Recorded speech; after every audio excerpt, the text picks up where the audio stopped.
What is up, everybody? Welcome back to yet another episode of In the Trenches, presented by FOMO. This is episode number 70, and we are here with the legend himself, DeeZe. How's it going, bro? Great to see you.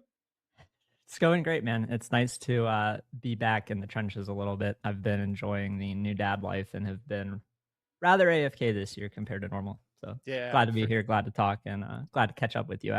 We're talking in DMs and we talked before the show, and we have a 5+ year history of common bullshit. it's actually crazy that we have that history, and this is the first time we've talked in person. Yeah, that's many such cases. Honestly, I think ever since I stopped hosting Twitter Spaces, I just have fell off in terms of talking to people and and like I guess kindling those mutual sparks. I just don't have them anymore. I don't host the spaces, so I don't talk to people, and then you don't talk to people, so then they don't think to talk to you, and then the next thing you know, you're just irrelevant.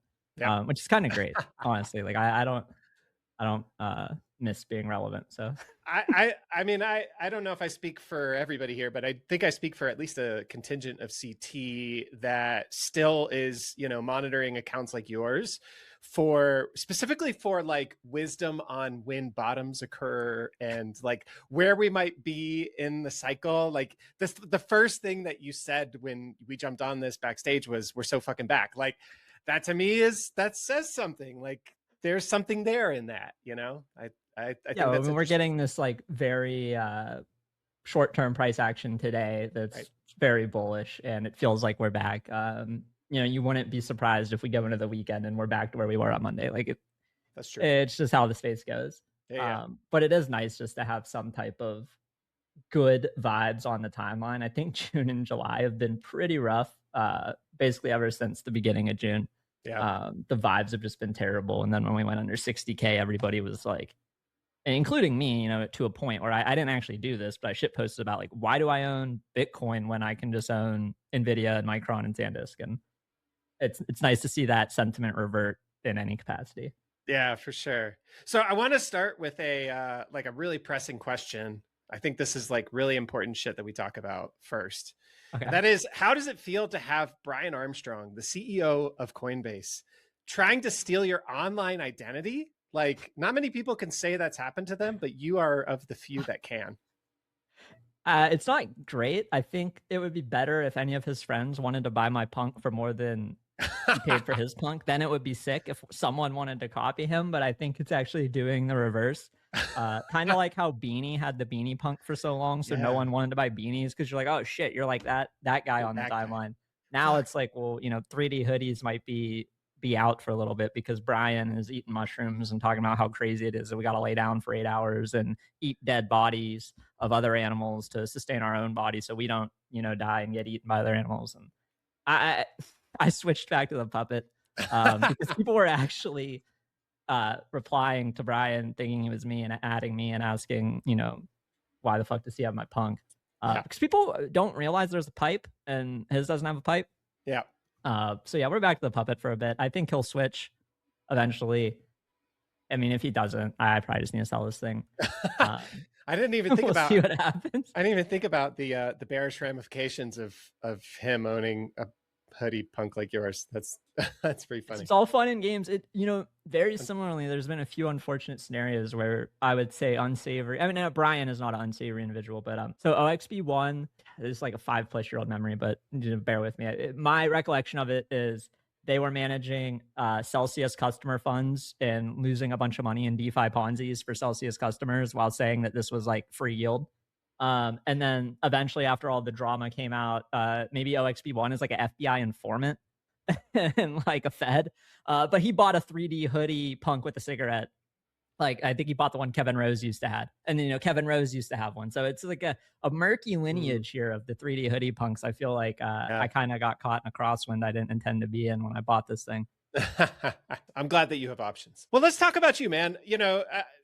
If you've been in CT for a couple of years at least, everybody knows you, but FOMO is obviously onboarding a whole new contingent of participants into the market. A lot of people don't know who you are that are going to be watching this, especially over time. You grew up in a Rust Belt town. Mom's a hairdresser. Dad did maintenance. Yeah, you read my pinned post. How did you find the markets? Straight RuneScape. video games, MMOs. It was mostly like merchanting items in RuneScape before they had a tax, and just realizing like there's free money out there if you put your money at work. Nobody in my family, I would say, is an investor. I mean, like they might hoard physical guns or bullets or bars of silver, but like they don't have stocks or bonds, or they don't know what an index fund really is, and that type of stuff. So there was no exposure to that stuff growing up. It was all through like RuneScape and merchanting like very high end items, like in the new version of old school RuneScape, the high end items are 30 age items, but in the older version of RuneScape, it was like party hats, Santa hats, Halloween masks. There were these like very limited a time free goods that are completely like useless for utility, but their only utility is that they're rare and they're flexible. Mm. So I would like merchant those, and you would get pretty wide spreads on them because they were liquid. And I never really thought about how that would pertain to a real market at all until, 5+ years later, finding crypto through like a group of daily fantasy friends who were making money buying Bitcoin and ETH, and they were making way more money than they could ever make through daily fantasy. So that's kind of why I looked at it. And then took me like 4 years to find crypto punks from there. And when I found punks, I was like, oh, these are like party hats. I can just kind of trade them exactly like I was trading party hats, more or less. It seems Very luckily, like, got there at the right time and went all in on them, and kind of changed my life because of it. so. RuneScape was your first trading floor. Oh, absolutely. Just sitting, I mean, before the Grand Exchange, you were just sitting at Varrock, or you were sitting in Falador with an auto typer, and you were filtering by, trades only, and just waiting for people to trade you to scalp shit. It was great. What's kind of interesting is like a lot of the, hot shit new traders that are coming up today point to gaming as like the place where they learned how to become a trader. But what you're describing feels so dissimilar to what they describe as the game that they're playing I mean, and their experience in that game. My game is like much more slower and maybe like spreadsheet based, and I feel like their game is much more like Fortnite build mode with a lot of like tools or terminals going, and a lot of monitoring of certain wallets, certain people's Twitter accounts, all that stuff, where like that was not how I was doing any of the stuff either with punks or with RuneScape. Yeah. It was much more like I could buy this and hold it for a week or two and sell it, capture the spread, be happy, and not worry about like there weren't runners. There was no concept of like a runner. I mean, the punks Discord is where people used to go all the time. It was a completely free and open area. You didn't have to have a punk to talk. And anything that happened in NFTs from like September 2020 until the Bored Ape Mint ish, or maybe a little after the Bored Ape Mint, you would have just seen it in the punks Discord if you went in there. Yeah. Right. So I just spent so much time in there, but there was no like runners chat where people were like, at least as far as I know, there wasn't that much stuff running. It was like, oh, Right. art block mint's out, like that's cool. Like, oh, this hash masks came out, and those kind of ran because they were on a bonding curve, and people were like, oh, I gotta buy early. But I mean, there was no like daily runner. It's just completely different. That I think people who join today, it's just impossible to even show them what it was like back then. Yeah. And it would be impossible to even coming from your background, it might be impossible to learn how to do what they do today. Like for me to learn how they use all the tools and shit. Yeah, I watch a couple of these people who buy 5K market cap tokens, and I just shake my head and I see what they're doing, and it is what it is, but I can't imagine playing that game.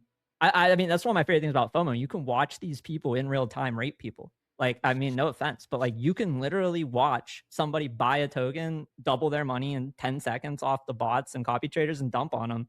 And then you can come to your own conclusion about what type of person that is. Right. They're doing it transparently on an app where we're getting alerts to see them do it. Yeah. So I think that's kind of nice. It's one of the reasons I use FOMO. I like follow a bunch of people, but don't follow their trades. I just follow like, oh, how does this person behave? And then I like kind of update my mental model on them. And that's been probably my favorite thing about FOMO, because there's people who like just buy things cheap and hold it until it goes to 10+ grand or zero. And then there's other people who like put $1,000 in and they know that it's probably going to double because they're buying a 40K market cap thing and they have 10,000 plus followers. It doubles, they sell half or all of it. And I'm like, yep, I mean, I get it. But I don't want to compete with that. Like, and I mean, if you look at like my public FOMO account, I have one thing on there. I've been holding it since like 100K market cap. I've almost been holding it for a year. Crazy. But there's a couple other things I would buy if I could sign in with like a hardware wallet rather than Google or Apple. My biggest concern is like, I don't really want a big position on my phone, or like if I could sign in with a hardware wallet, I would throw, you know, like some cards or Zcash or some other random stuff in there and be like, hey, I actually do trade. I don't just hold this one bag I bought at 100K market cap. But I'm a little like, at this point in my career, I'm like just much more security concerned and less concerned about like leaderboard stuff. Sure. Like, especially with Robinhood chain, like a lot of, I feel like the Robinhood chain stuff is popping off because of you guys. And I might just be misremembering a stat, but I saw something like maybe like 40 or 50% of Robinhood either transactions or holders or people who are using FOMO. Is that right? Did I just pull that out of thin air? No, it was something like that. I can't remember. It was insane. I was like, wow, that's a very high signal. If I can look at a Robinhood bag on FOMO and notice that, you know, about 50% of the holders of this thing are right here, and I can see how much they're up, how much they have to sell, like that's valuable, or how much they're down, you know, it's all valuable. So it's been cool to see that. First thing I'm curious about, I've learned my lesson of asking for the people to be on the lookout for on the negative side. So I'm not going to ask you that, but who on FOMO are you like? Do you feel like is high integrity? Who are you paying attention to? What traders on FOMO do you like to watch? So the person who has basically like the same amount of bags, or not the same amount, but the same bags I seem to have is like Average Joe's Crypto, and he's generally pretty early to him. Yeah. And he generally holds, I feel like, for a while. Like I don't really see him doing quick flip stuff. He generally buys stuff with like an actual thesis and then holds it. Yeah. So he's probably the first one that comes to mind. Let me look at some of the others. I mean, obviously Andy, I mean, he just buys all sorts of shit, but he's one of my best friends, so I like seeing what he buys. Joda Gezin, or JG. JG. Yeah, man, this QENIS token's gonna haunt me. Complete sidebar, but this QENIS token, I was like playing League of Legends with my IRL friend, and we look at graduated pairs like once a day, just bullshitting. Yep. And he was like, dude, look at this QENIS token. It's fucking hilarious. It's like 30K market cap or something. So I clicked into it, and then I was looking at some of the holders, and like I tweeted this guy who was like down $5,000. He had an average hold time of like 20 minutes. Well, the only token he had was QENIS. And then like some people looked at my tweet, they bought QENIS. I never bought this fucking token. Yeah. And then it went up to like 250K. I'm like, let me just buy like a couple $100 just in case. Yep. And then like the next morning it was 70K. I'm like, yeah, it's dead. Like I'll just cut it. And then like an hour later, like World and Joda and Andy and all these people are buying QENIS. I'm like, what the fuck is happening with this token? Like, I mean, it made me laugh. I thought it was hilarious, but just a sidebar of like, you know, I like World too. I mentioned him. I feel like he generally holds things a little longer. That was your signal. That was your signal. Well, the thing is, he sold it so early. He would have made like $7+ grand and made back all his losses and then some. But I think he sold it for like $300. Like, he was just like, "Yep, got my $300." I mean, you're hitting on something that every single trader that I talk to, and every single trader, I just know every trader deals with this thing. You see a thing, you don't buy it because you fade it. It goes up, you get the FOMO, you buy it, it dumps, you sell it because you feel like, well, I was late, and then it goes again. So like, how do you, I mean, I understand you're in a slightly different place than maybe a beginner trader, but like, how do you deal with that component of trading, that piece of, I was there, I saw it, I missed it, I bought it late, I sold it, and then it actually does the run that you were like looking for? And I mean, I just kind of laugh at this point because it's happened so many times. There's been so many other bags where like I put in $1 grand or $5 grand and it turns into 100 or 500 grand. And then I give myself something stupid like, okay, I'll sell 10% here, but I really think this is going to go up another 10x and I'm going to make like $1 to $5 million. And then a month later, it's worth like $5 grand. Yeah, I did it with puppets, the puppet token, but there's been a lot of stuff like that where like I just round trip it. So the fact that I sold it for a loss before round tripping it, I mean, once you make so many trades, you just get pretty content with dealing with how they go. It's like you made the decision. You can only really blame yourself. Just try not to take it too hard. Like if you get caught up on what could have been, you're gonna miss so many more opportunities anyway. Then like just keep your eyes on the ball. Like, okay, you hit that ball out of bounds, whatever. Like there's gonna be another ball coming probably sometime soon. Just wait for it. Yeah. I think you have to really have conviction and stuff to make the big money. It's hard if you don't have conviction in something to make a big amount of money. And when you're borrowing conviction of somebody else, like you don't know what side wallets they bought this thing in at 6K market cap. You don't know how much of the bundle they have. You don't know what their thesis is. You don't know what drug they're going to do tonight after the club that might make them want to sell because they got a $25,000 bill. Like you don't know any of that. You do know your own conviction in the thing. Like for me, there's a token right now. I think it's interesting. It's high enough. We'll talk about it. I personally don't have conviction in it, but I see my friends up hundreds of thousands of dollars on it, and they have a shitload of conviction in it. The Kets on gold, the cute cat. They're like, oh, this is a new FWOG. Binance. This is a new FWOG. I'm gonna watch my friends make like $2 million. Right. That's awesome for them. But I feel no FOMO to like blast in at 10 million here because it's like Binance coin that gives you gold for holding it. And I'll probably look like an idiot in 2 months when this thing's at 100 million. See, I would think though, a guy like you, I would think that a 10 million market cap would feel like nothing to you. This day and age, dude, it feels like if you're buying something over 1 mil, like if I buy something at 10 million, like I'm just gonna go buy cards at 40 whatever circulating. Got it. Like I'm not interested in like a meme coin at 10 million anymore. I'm interested maybe in like the ones at 1 million. Like I would look at I think I actually sold Robbie for break even and then I didn't rebuy it back. But that one was kind of interesting where it's like 1 million. Getting it to 10, I'm at a 10x. I don't think I'm hitting a 10x on any meme from 10 to 100 unless you hit Black Bull. And it's not my game. Like there are people who will size in at 10 and be very like happy making 50 to 100%. And then they're going to sell at 15 to 20 and they're out. Right. But that's really not my game right now. What's your game? I would rather just buy like I have this TCG token I got 100K or pawns at like 15 mil. Like pawns was 15 mil. But why would I buy this cat meme for 10 when I could have got like even yesterday pawns was like 25 mil. Fake world assets like 20 mil. It was down to 6. Like I'm buying shit like that over like a cat that gives me gold or like a meme. Yeah, so you're like focused on more utilitist types of plays. It's just easier to hold it overnight. Like if I go look at Kets and Vidamo and D-Train and one other guy have a bad night, this thing is dead. And I don't think that's going to happen. I'm not saying like they're my friends. I don't think they're going to wake up and just be like FSH, okay, we're done.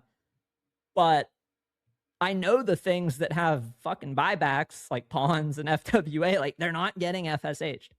Yeah. 0% chance. Right. So if I want to put 25, 50 grand more to work in any of these tokens, like I'm buying that stuff rather than the memes. And if I'm buying a meme, I'm trying to get it at like under 1 mil. I'm in a Robinhood meme right now. It's 80K. I'm not mentioning it. I'm not going to say it, but like I'm in shit like that. I'll throw like $200 at that. And then that gives me that like gambling dopamine. And then I can close my phone. And then when I open it up tomorrow and it's 0, I'm like, yep, way she goes. Like that's my version of the meme stuff. I want to circle back to the idea of like, wait for your pitch. Yeah. How it's important. How do you know what is your pitch? I've had a couple pitches that I thought were my pitch and they weren't. And then I've lost a lot of money. Yeah. And those are always humbling experiences. And in hindsight, it's always obvious. It's like, yeah, like I lost $500,000 on like a blast farm. Like, of course I did. Like, are you serious? Like, yeah, like it felt like a free pitch because blast was going to be valued at billions of dollars. And I was going to get hundreds of thousands of dollars of free tokens. Felt like a good pitch, swung really hard. Turned out it was a terrible pitch. But like in general, I think for me, the best pitch we've seen in the last like 3 years was like Hyperliquid release. And I didn't use Hyperliquid, but that was the first time where like I took 30+% of my portfolio, sold it, basically bought Hyperliquid over that month.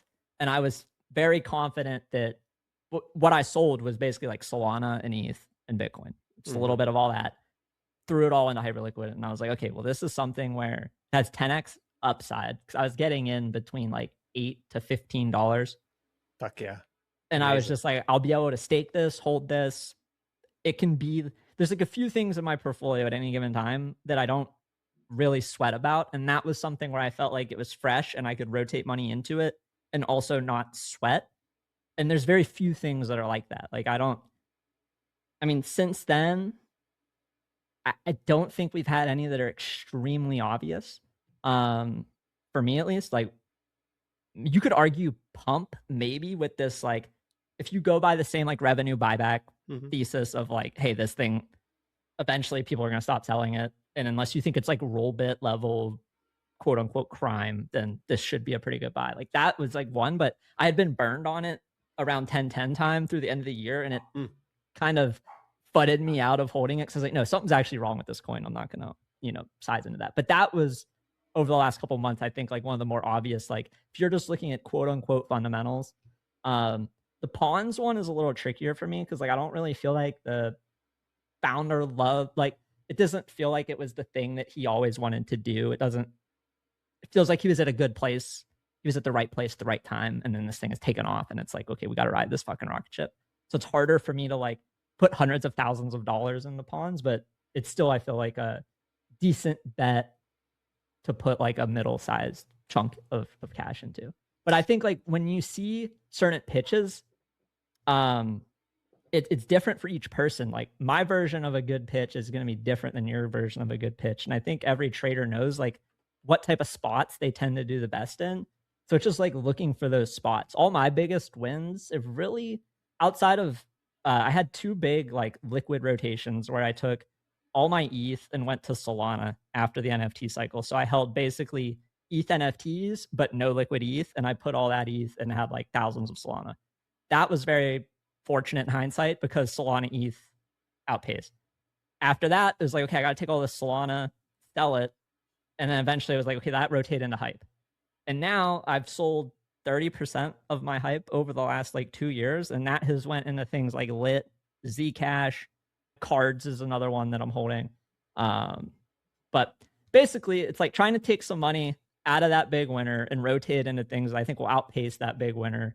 And trying to do that slowly. But most of my big wins outside of those like big rotations have come from experimenting with something that's completely new, very early, for a low risk that no one cares about.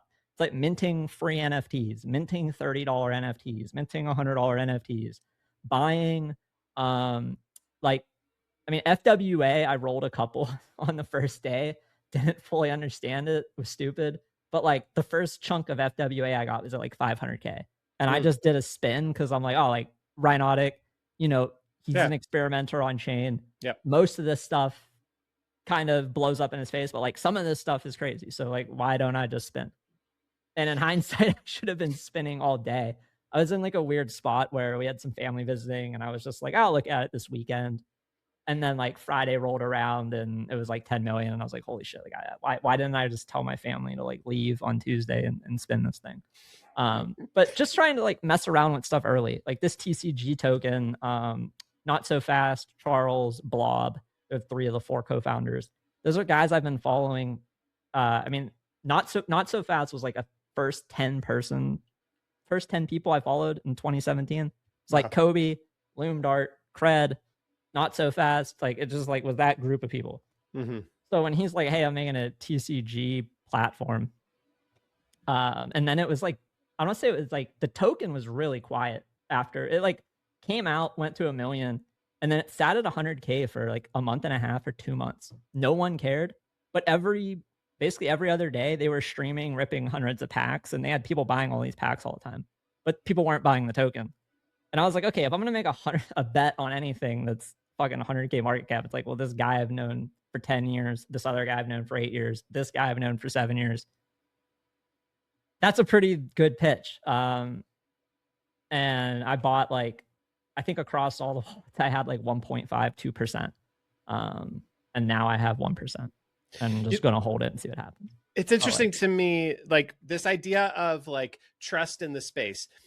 Rhinotic from FWA, been in the space for years. We all know him as like the guy that experiments on chain, and we know that like most of his experiments do go to zero. We know that there's a lot of risk involved. Like he's very clear about like, Yes. I am fucking around and finding out, right? And I think that this is like a really vital component of your process, is like, you've been in the space for years, you know who the trustworthy people are, and because you've seen them over and over and over again kind of like prove themselves. For somebody who is brand new to the space, signed up to FOMO, just started trading yesterday, how do they begin to even like make these sorts of determinations about people on the internet that they're trusting, devs, whatever? So I think probably the best tool they could use is Ethos. I'm not saying I agree with all of their scores at all or anything, but I think if you're trying to get like at least the bad people, like I think my disagreement with Ethos scores are more with like the higher people than it is with the lower people. So I Interesting. think if you're just trying to avoid like blatant scammers, if you look them up on Ethos and see what is said about them, I mean, you can at least read the comments. If you want to have a completely open mind, you know, like you can go read SBF and see with like what a you quote unquote bad trust score looks like, and you can see what people say about them. Yeah. You can look up people who are in the middle, and then you can look at people who are on the top. But I think if you have no idea and you just came in, like they are probably the best place to start. Not saying that their scores are perfect or anything, but if you have no baseline for any of these people or who they are or what they do, I think it's a generally like, you know, it's 80% plus correct, I think. Yeah, interesting. That's a great And that's like suggestion. ethos.network is Yeah. the website. I oftentimes forget that exists, but Yeah, yeah. they even have an extension for Twitter where it'll show you the ethos score of every person you see on Twitter if they have a ethos score. So if you don't know and you can throw the extension on, I don't use the extension personally because I feel like I've told the founder of Ethos, like I have my own Ethos scores in my head and Yeah, they're right. different than what's Yeah. on the site. But like Yeah. in general, it's better for finding the quote unquote bad people. But it is a good like safeguard of just like, hey, I watched a TikTok and downloaded this app, and now I'm on crypto Twitter and I followed Ansem, and I don't know what the hell is going on. Yeah, interesting. You've said in the past that your best ROI trades were, or rather, the trades that you did the best on, punks, squiggles, whatever else, you didn't buy for ROI. Like you didn't have the mindset of this is gonna, this is gonna Yeah, change my life from a net worth perspective. the Punks one was kind of close. Like the Punks one was probably the one that was most ROI out of all the NFT stuff because it was this basically mapping of the party hat ecosystem to NFTs. And it was, well, if crypto gets more and more popular and we treat this like any other human system where we're going to flex rare things to show off status, then these are the most obvious set of rare things that people will buy to show off their status. Right. That was the Punk's thesis in like September 2020. Because at the time there was some like X copy art and some stuff that was getting some traction. Like autoglyphs were a thing, but they were more of a thing amongst like true geeks and like art nerds and not a thing amongst like showing off. Whereas like punks were kind of in the middle of like, oh, a lot of art focused, you know, nerdy geek type people love this. And then they're starting to get speculated on by finance people. Yeah, really hard to like connect your identity to an autoglyph. Yeah, I mean, they're not as memorable and like, No. yeah, they're cool. They're the first on-chain art, but like a punk is sick. It just looks better. Punks, I think, scratch an itch. I don't know how they hit with the younger generation, but I feel like people who are like 30, 40, 50, like they look at that and they're like, oh my God, that's like my own like Mario character or some shit. Like that's awesome. Yeah. Whereas like the younger group is like, dude, like, I don't know. Why? I don't know.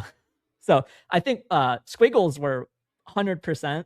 I didn't understand it at all, but Snowfro was just a moderator in the Punks Discord. Snowfro is one of the punk claimers. He's one of the earliest people to punks. He's when I joined punks, he was selling. He claimed like 20 some zombies, and for the people who don't know, there's only like 80 some zombies. So he had 20 some of the 80 some zombies, and at one point What? later on, like these zombies were all over $1 million. But he was selling them. Shout out Eric.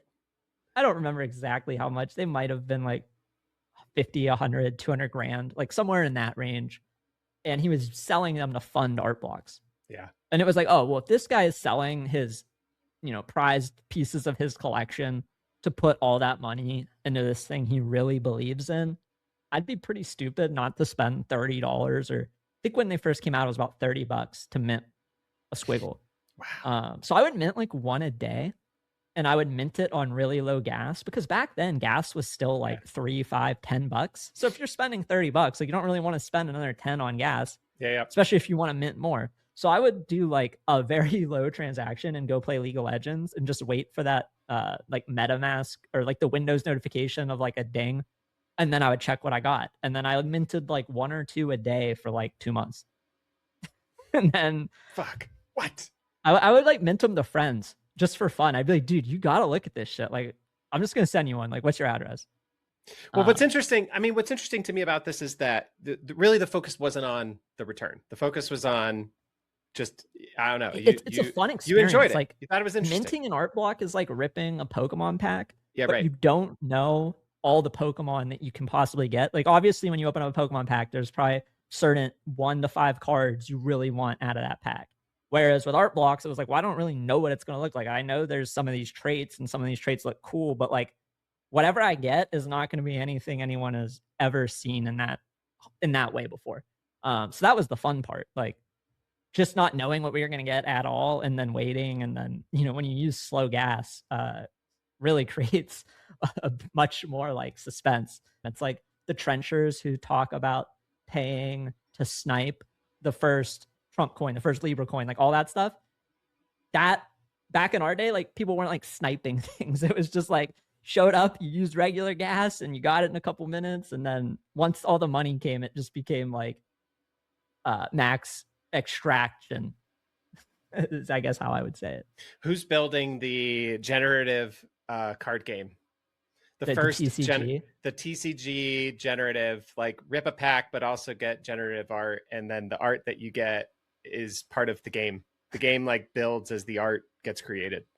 Dude, that I don't know how that would even work. I feel like the TCGification of everything is a little crazy right now. Like there's like things I've never even heard of. They're like getting a TCG. Like, there's shit coins that came out last year, and then I'm having a buddy message me like, hey, we're doing like collectible cards for this community. I'm like, how do they even have a TCG? Like, what do you mean?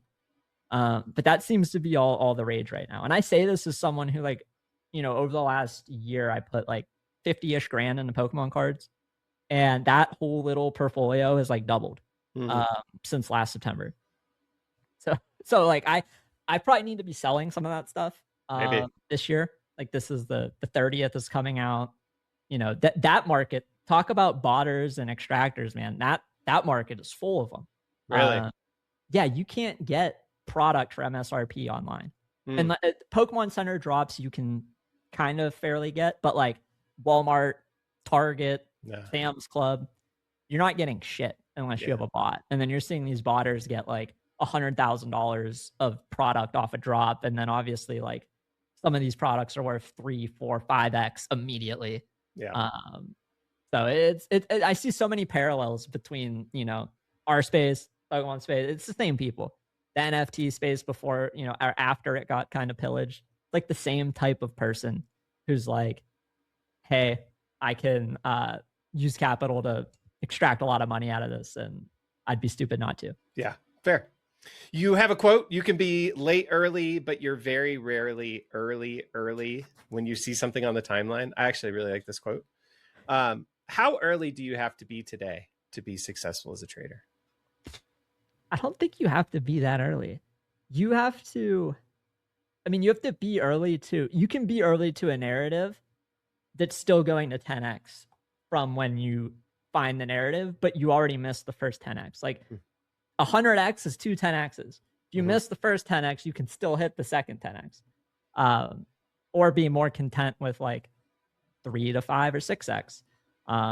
I think one of the more important things I learned early on in trading, I don't know if you know who Messi is, Crypto Messiah. His name now is like Agent Chud or Oh, something. He just I know. he's like a Yeah. retired shit poster now. Yeah. Yeah. Mostly known for posting pictures of a watch on a penis. But he used to back in the day beat into us the like value of compounding quicker gains. The way to think about it is like if you want to make 100x, is it more likely that you hit two 10x's or one 100x? And it's like it's more likely you hit two 10x's for sure. And you could break that down and be like, okay, well, like, is it more likely you hit a double or a triple or a 10x? And then when you start seeing a bunch of volatility, you can be very comfortable making double your money or triple your money. And I would say the problem, I have a couple friends who I onboarded into memes like 2 years ago. Back then it was through Vector. Now they're all on FOMO and I follow them. And like, they don't trade that smartly. Like they size too much. Like if their trading portfolio is like $5,000, their position is like $4,000. It's like, okay, that number one, that's a bad mistake. Mm-hmm. Number two, you're like, I'd say that the second thing is like, they just don't take the free win. Like they'll be up like 5x or 10x and they'll be like, no, this is the one. Like I'm going to make back all of the money I lost over the last 2 years off this token. And 90% of, not even 100% of the time, the token has gone down 90%. Right. From there. It's not like it went up more. It's like, hey, one of them was like around the malt season. Remember all those malt book shits? Well, like my buddy got in one of these malt tokens early and it went up like 10x something. He was up like 15 grand. And I was like, dude, you should sell like 12 grand worth right now. Like at least sell 10 grand worth, please. Yeah. He sold like 1,500. He's like, I'll sell a little bit, but this is going to be the one. And then it's like fucking a week later, it's worth 1,500 total. And I think people just need to be more happy compounding a quick win. Like if you put money into, I mean, we'll just say like Kets, we're talking about it, and it's at 10 mil. And you double your money, like you can be comfortable selling it and looking for something else. Or like if you put money into pawns yesterday when it was 25 mil and it goes to 40 or 50 mil, like you can sell it and look for something else that's depressed. Cards recently had a really like long base. It basically from like July up until last week, it just kind of consolidated. Could have just put money into there at 30 million. It's up to 50 now. You can sell it and go look elsewhere. Like you can take these smaller wins. It's you're not even doubling your money, but if you do this consistently over time, you'll make a lot more money than just putting in a little bit, trying to hit 100x every time. Like I would say the only reason you should be putting in a little bit, trying to hit 100x is if you were in a group chat with like 10 plus other people who are grinding their dicks off, monitoring the top wallets who drive price. Like you need to have a clan of people like that you guys put out. And that's how you need to approach that world. Like, I don't think you do that solo. Everyone I know on these leaderboards, in my head, they're in the locked channel inside of a Discord that's a paid group. Or like they're in a Telegram that's a spinoff of that channel with like the most 5 or 10 important people in that Discord. And that's where all this shit's actually happening in my head. I could be completely wrong, but that's how I imagine it. So if you're not in a group like that, I would not try to play that game. Like that's just not the game to play, in my opinion, if you're trying to make sustainable money. If you're trying to gamble and make a shitload of money off a small amount, that's a fine game to play. But you need to realize that that capital is like entertainment money. It's not investment money. And you shouldn't be taking money you need in any capacity to play that game. Yeah, of course. Can somebody that's just starting out get into that room? I think so. I don't know exactly how you do it these days, but back when I was more on the timeline, it was like, be a helpful reply guy. Like try to find some unique angles that people aren't looking at in ways like capital is flowing on chain. Like maybe I would try to find out like what are signs that these things are going to go off before they go off. And with AI now, it's like you can be so much more of an idea guy. True. Like in the NFT world back in 2021, there was no AI tooling. So if you weren't in 2021, if you were a software dev that was like 110 IQ, like you were basically God. Back then, like every group chat had to have a couple of these guys who are devs who would be able to tell us like, hey, is this a rug or something? Right. Now, like everyone's a fucking dev. You have Claude, you have ChatGPT, like you got code, you're fucking dev. So I would try to like find unique angles or like unique ways to provide value. Yeah, Um, agree. it's just hard to find that $100,000 trade to get you a seat you at the there. table. Um, so it's like try to find value, but like ideally the value that you're finding, it's not valuable if you can't execute on it too, right? Like if you're trying to provide value, but that isn't providing the most value to yourself, then it's probably not valuable in a way. Yep. Like for me, the reason I got a bunch of followers is because I very transparently made a lot of money on NFTs on chain in doxed wallets and showed every part of it. Yep. And there wasn't necessarily like a FOMO leaderboard, but there were other websites that were basically leaderboards.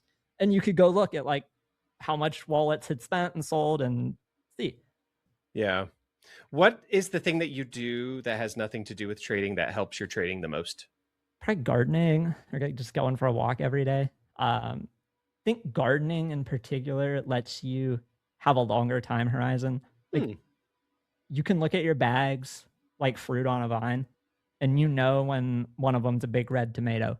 Like, you know, my hype bag has been a pretty big red tomato for a while. You know, maybe you can just say the hype bag's been a dozen tomatoes on a vine, and I've picked 4 of them.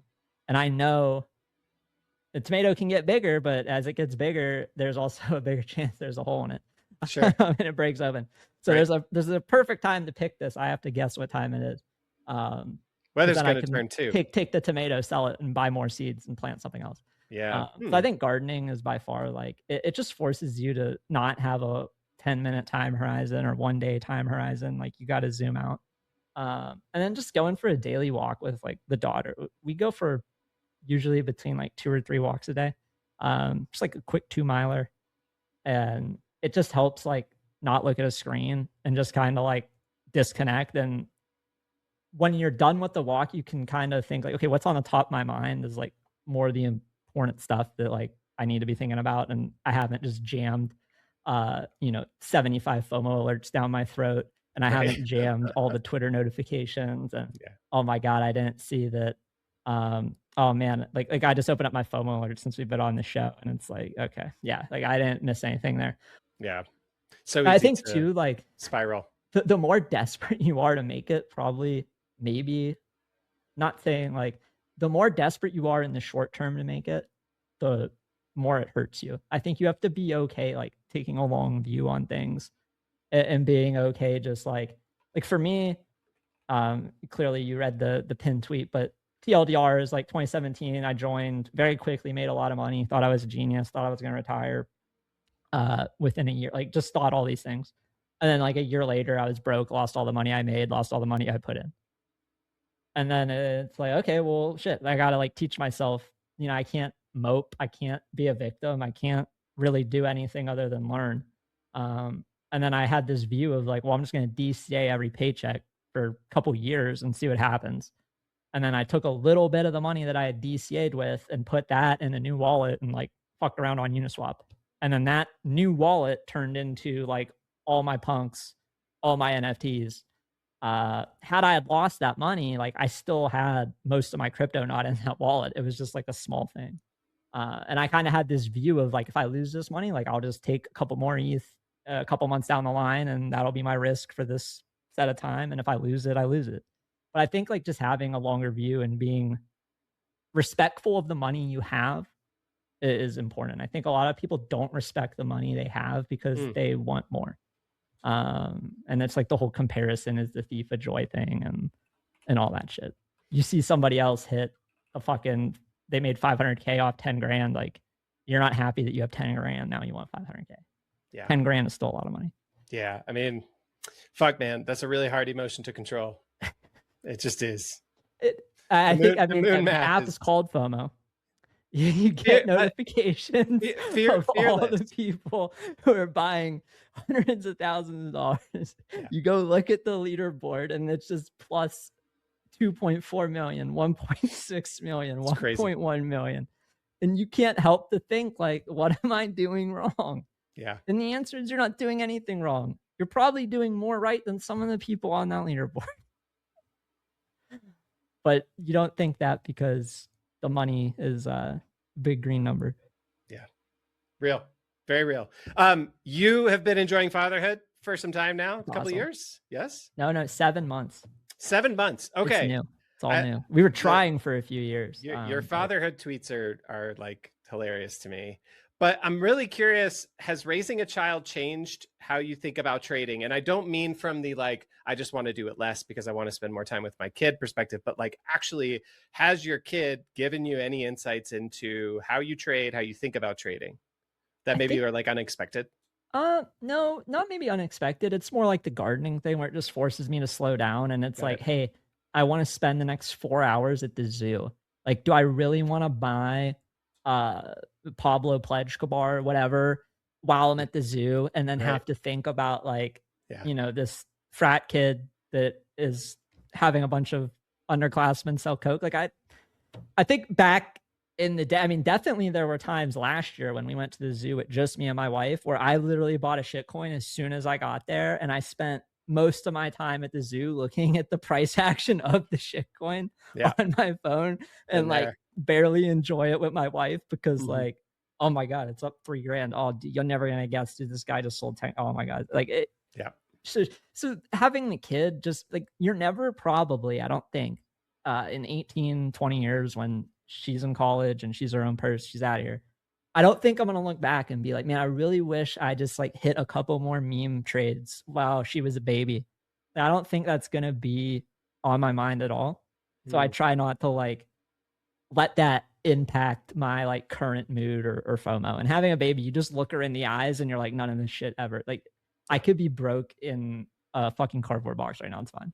Yeah. Um, I feel like uh, it makes me think of like the person who's just like throwing darts or taking shots on every token and not doing any DD, just like trying, just like I hope this is one, I hope this is one, I hope this yeah, is hope I one. could put this in my mouth and It's it's like like that. Yeah, a yeah. giant cube that won't fit in her mouth. Like, Yeah, oh, right.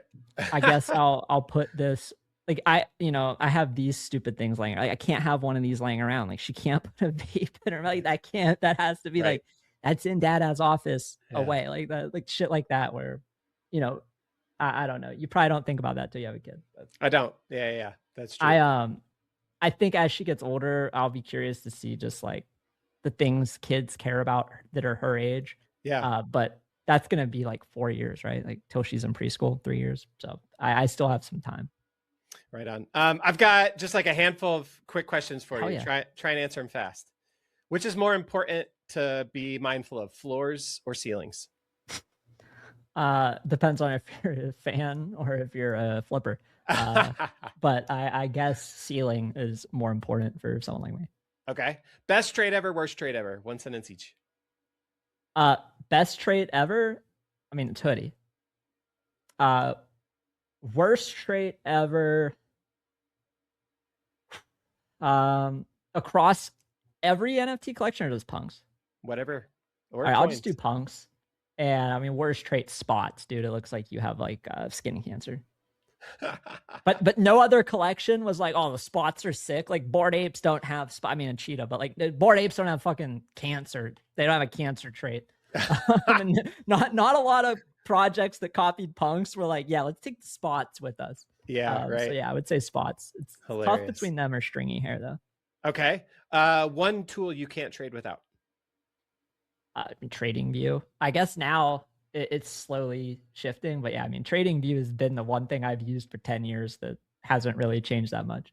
Okay. Party hat or punk? Punk. Punk.